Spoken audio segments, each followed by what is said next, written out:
Hi and welcome back to Finders Beepers History Seekers, and today it's going to be another one of the history shorts, so let's see what we've got in store for you today.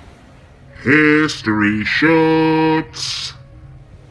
And today I'm going to be whisking us back to the pre-World War I Britain, so we're going to be in 1910, and the newspapers have just reported that the Prince of Abyssinia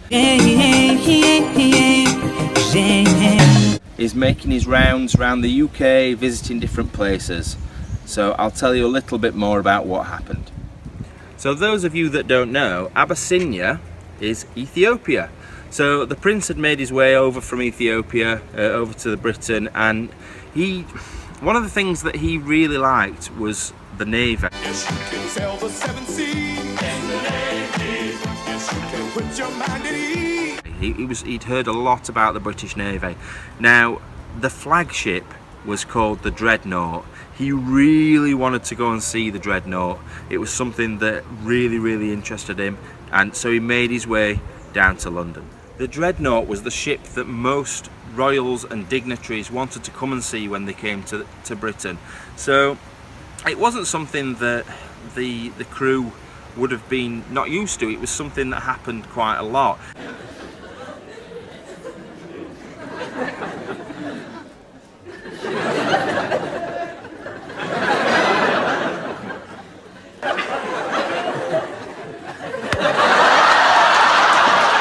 Now the crew and the captain were very proud of their ship. It was something that the whole world knew about. It was a very famous ship at the time. So having royals coming round was a monthly, weekly, yearly sort of thing. So it happened all the time. So it wasn't out of the ordinary. So the Prince of Abyssinia, as I mentioned previously, had made his way on the train from Cambridge down to London. He was met in London by one of the station masters. He was at Paddington Station. Beg your pardon? Now he was not just him, it was all his entourage, so all his people, his translator, and somebody from the British government as well. Now they persuaded the station master into letting them have the VIP suite on the train, so all the extra drinks, all the extras that the normal passengers wouldn't have got. It took some time to get these things from the station master, but finally he realised it was probably in his best interest to let a royal on the train on the best suite. It looked good for him and it looked good for the railway line. So the train was bound for Weymouth from Paddington Station. And when it arrived there, the advisors and the British government advisor sent him in the right direction for the Dreadnought and the docks. So he made his way down with all his crew. How can you be better than me? Shut up! Shut up! And they reached the ship. Now that same day, a telegram had been sent to the Dreadnought, making them aware of the royal visit. Now, they usually were told weeks and weeks in advance, but for some reason on this day they were only told at that same day, so it was a bit of a shock for them. So what they did was they rushed round and readied the boat.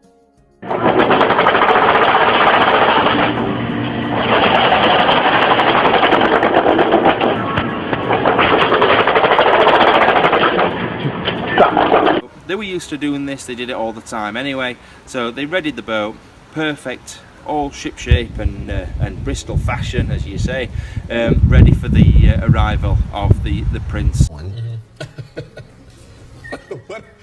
and all the dignitaries. So it was ready to go. So when the prince actually reached the boat, the band was on the deck playing out it wasn't actually the right national anthem.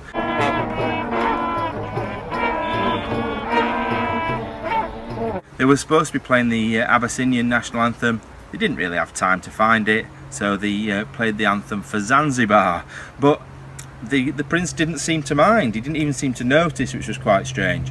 So anyway, they boarded the ship and they did the full tour. They looked around. They had a look at all the different guns and the things you look at on military boats, really. As I've never really been on a military boat, I wouldn't really know what I'd be looking at. Well, hello everyone. Now, it is a big ship and I'm sure you've already found that out. So what I would like to do to make life a little bit more easy for you is to give you a little bit of a tour around the ship. So if you don't mind, without you even leaving the spot where you are now, I want you to follow me as we do our tour. But they seemed to know what they were looking at. They went to look at the right places and they spent most of the day doing that.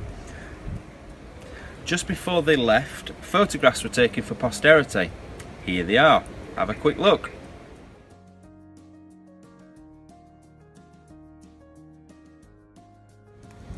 After all the photographs had been taken, it was about time to leave.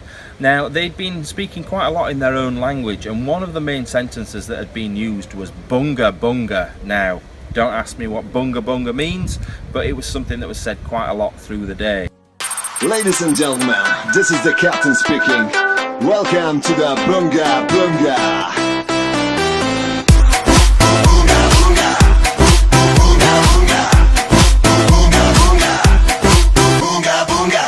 And that was to come quite important later on, and you'll see why shortly.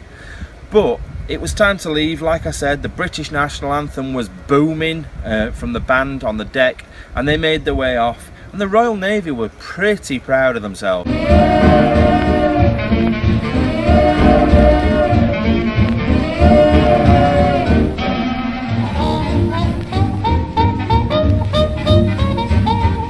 They'd had a massive turnaround, getting it all sorted for the Prince, who was announced hours before he arrived. So the British Navy were pretty pleased. Now, by the next morning, the Navy weren't quite as proud as they had been the day before. Now, the reason for this is the visit was a hoax. April Fool! Why, you big palooka! Popeye, can't you take a joke? It was actually a bunch of students from Cambridge University with black paint on their face, fake beards, and in turbans and all sorts. I'm going to toilet, Dave. But I'll be back in a moment.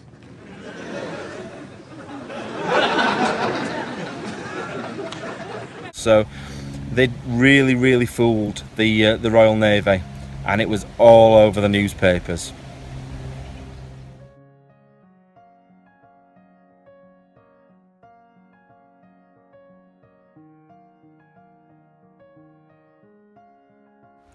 Now, the pranks were set up by one Horace de Vere Cole.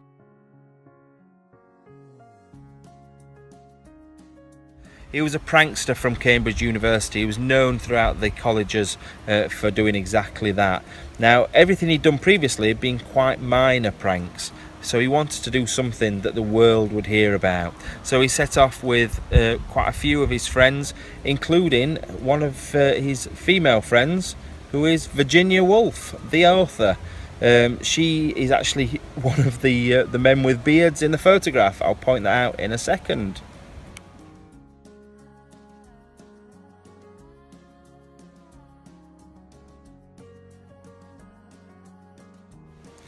So it was quite strange that the officers hadn't noticed that it was a woman with a fake beard. This is who I am. I'm different, and I've learnt to accept it fully. Names that people would call me were things like Beardo instead of Weirdo. Just like all the other men. How would he not notice that? But the best thing was, one of those officers was actually the cousin of Virginia Woolf. So you'd think you'd know someone in your own family, especially if it was suddenly became a man with a beard. Very strange. Now, on the journey home, the friends had decided they weren't going to go to the press. They weren't going to tell anybody other than their friends and sort of circles about this.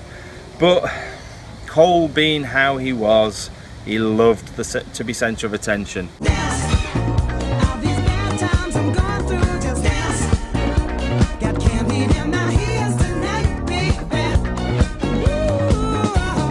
So what he did was, the next day, he got on the telephone and he called the Daily Mail.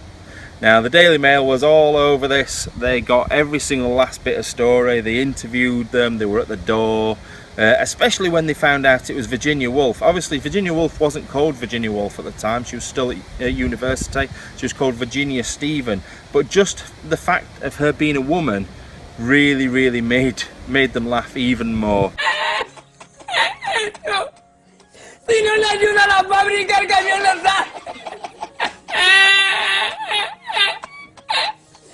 tú me daba 1000 tacos, me caí al suelo. Yo ya cogía los tacos, los arrastraba. Knowing that a woman dressed as a man had fooled the British Navy. Now, you'd think this would be the end of it. They'd make their way home, everybody'd have a laugh, it went in the newspapers, it was over and done with. But no, it didn't finish there. The Royal Navy were really annoyed. So what they did, a couple of the actual crew members found a way to get off the ship for a while, abducted some of the people that actually were involved in it, and beat them up.